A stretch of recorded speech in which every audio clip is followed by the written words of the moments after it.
Today is my birthday! Ngayong birthday ko, gusto ko simpleng celebration lang. Plano lang namin magala at kumain sa labas. Nagpunta lang muna kami dito sa The Mall para manood ng sine. Gusto ko kasi ma-relax ngayong birthday ko. Ito nga pala yung panonoorin namin, mukha kasing maganda. Kapag matagal na pala siyang napalabas, sa may Cinema 8 na siya nakapwesto. After nga namin manood, ito nga habang may araw ay umuulan. Siguro blessing to sa birthday ko. Sinundo lang pala namin si Mother at sakto tapos na rin yung duty niya. Papunta na pala kami kung saan kami kakain kasi nga para-pareho kami hindi pa nagla-lunch. Dito nga pala kami kakain sa Charcoal. Isa to sa mga kilalang restaurant dito sa Brunei. Kilala din sila sa pinakamasarap na steak, yun nga lang mahal. Yung tipong mas mahal pa yung steak kaysa sa sahod ko sa isang araw. Pero dahil nga daw birthday ko, dapat daw mag-steak ako kasi minsan lang naman daw to sa isang taon. Tingnan nyo naman, itsura pala ng restaurant, halatang mamahalin talaga yung mga pagkain dito. Sa sobrang tagal ko na sa Brunei, pangalawang punta ko pala ngayon dito. Sabi ko nga kay Mother, umaacting-acting siya na kunyari umu-order kami na parang pasosyal, yung pangayamanin. Kaya lang, hindi bagay sa itsura namin. Tingnan nyo nga itsura ni Mother, nagpapakute lang. So, talagang hindi namin kaya. Nauna na nga dumating yung mga drinks na order namin, tsaka yung french fries. Yung isa naman, free nila yan dito. Habang wala pa nga yung ibang food namin, inuna na namin kainin to. Paano? Kasi gutom na talaga kami. Ito nga pala yung order ko. Ito nga pala yung steak. Di lang masyadong kita kasi nga balot siya ng cheese. Ito naman yung order ni Dudong. Yung sa kanya naman ay lamb. Ewan ko kung tama pronounce ko. Basta yun na yun.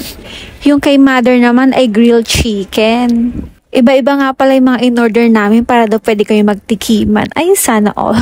Sayang nga, meron silang promo dyan sa drinks na in-order namin. Kaya lang hanggang 5 PM lang. Tapos dumating kami mga 5:05. Konti lang diferensya. Pero sayang talaga kasi halos kalahati yung presyo. Sana madi-discount namin. Ito, ano to? Sausawan.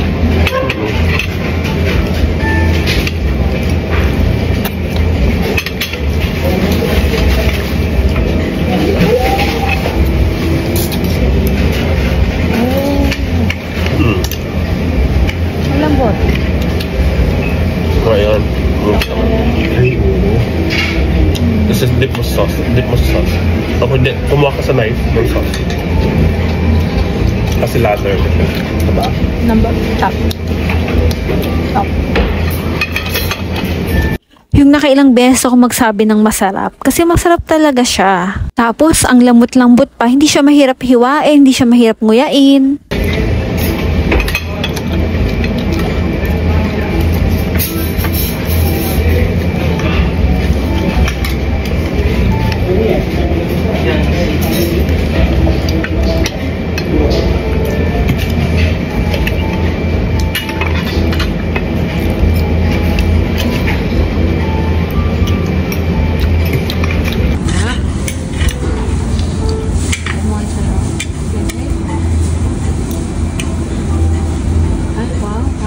Mayamon ng datingan. Tapos Mother naman. Ikaw, Mother. Tignan natin. Ganyan ang tawag panghiwa. Ang pagsubo. Okay. Yan. Ay, ganyan daw. Ay. And then, ayun. Ganyan para pagbayaban.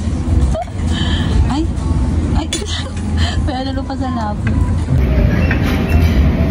Lamb. With rice, dapat may rice.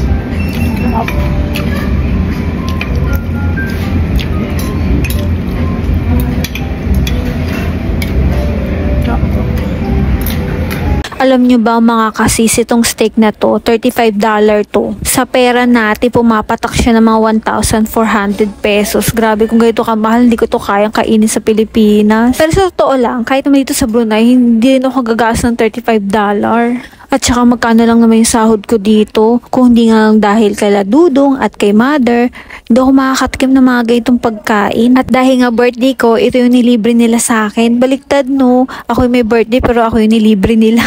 Kaya sobrang nagpapasalamat ako sa kanila. O diba, ubos. Ang sarap kasi, busog na busog talaga kami dyan.